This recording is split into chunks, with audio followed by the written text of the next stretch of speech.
Yo, what's going on? Mike from Mike Talk Sports. With all of the other 135ers in the UFC seemingly booked up for a fight, in my opinion, the next fight that will be made by the UFC is Petr Yan versus Chito Vera. Let me break down this fight and tell you guys what's at stake for each fighter.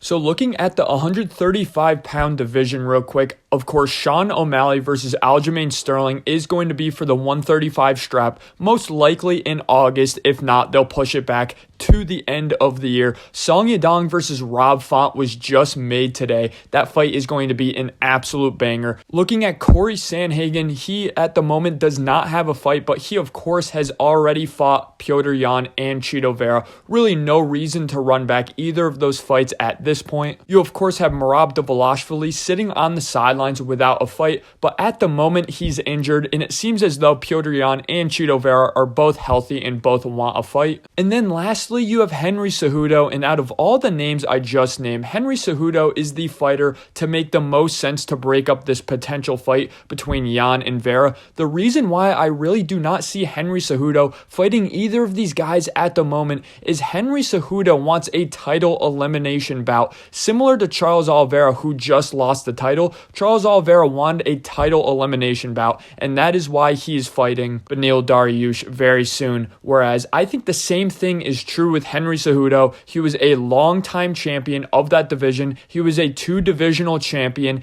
and after his first title loss, he really wants to be in a title elimination bout. And to be completely honest, if you beat Petr Yan or Chito Vera, you're still one fight away from the title. That is not a title elimination bout. And why I don't think either of these guys are worthy of a title shot if they beat each other, I will explain in the video, and it really has to do because of circumstance. So of course, the stakes are much higher for Petr Yan in this fight. Petr Yan is of course 1-4 in his last 5 fights. Now I know, of course, there's been a lot of controversy in those 4 losses. Of course, one of those Aljamain Sterling losses was the first loss in which he lost due to that illegal knee, and a lot of people dispute the second loss and thought Petr Yan won that fight. In my opinion, I scored that 3-2 Aljamain Sterling. I think Aljamain Sterling slightly had the more output and the more damaging shots in the first round that really tipped the scales for me, in my opinion.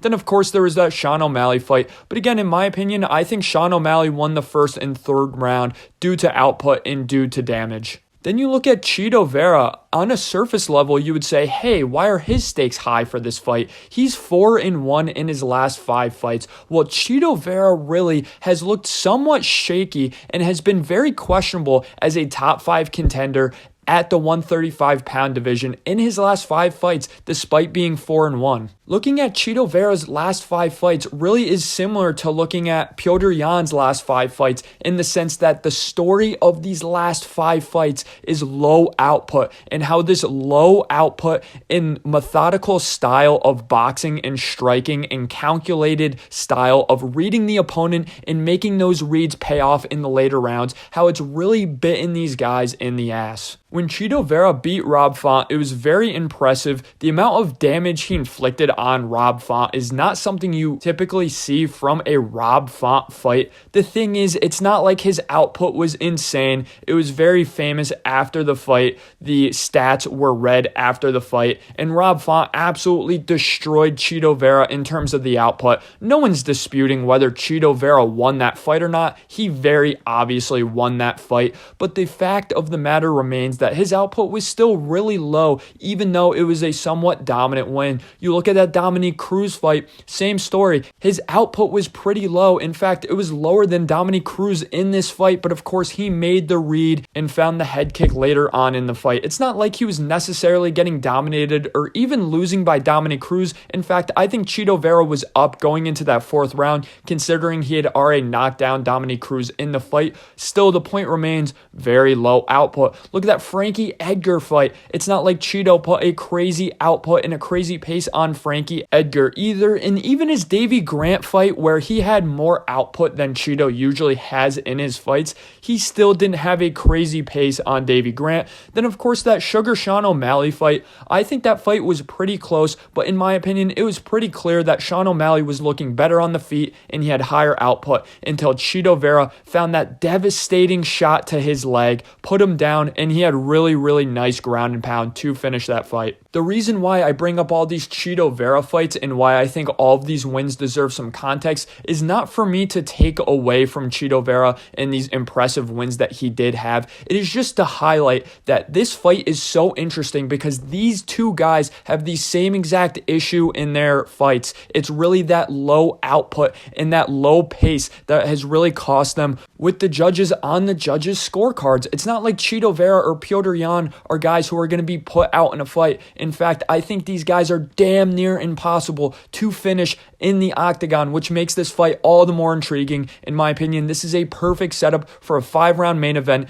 in the UFC Apex. I've made constant jokes on this channel about how Petr Yan is the worst first-round fighter out of all top 5 to top 10 talent in the UFC, and I'm honestly genuinely so curious and so excited to see who wins this first round. Because to me, whoever wins that first round is going to dictate the pace of the rest of the fight, and they are going to win the rest of the fight. Both of these guys are so smart, so cerebral, and so calculated in their fight, which again has played a detriment to their career at times. But whoever can make the earliest read and put it on their opponent, in my opinion, is going to control the later rounds of this fight, because there's nothing you can really do to make a read on Petr Yan if you're Chito Vera, and vice versa, because these guys are both going to be patient and very hard to read in the earlier rounds. Thanks for listening, guys. Let me know in the comment section below, who do you favor, Petr Yan or Chito Vera in this matchup? In today's video, I just want to break down the stakes and kind of the context surrounding these two guys' career and why a fight between the two would be very interesting. If you guys want a more analytical breakdown in terms of the tendencies between the two and who I think are going to win, stay tuned, subscribe, and stay tuned in the next up and coming weeks. If this fight is officially announced, then I'm going to make an analytical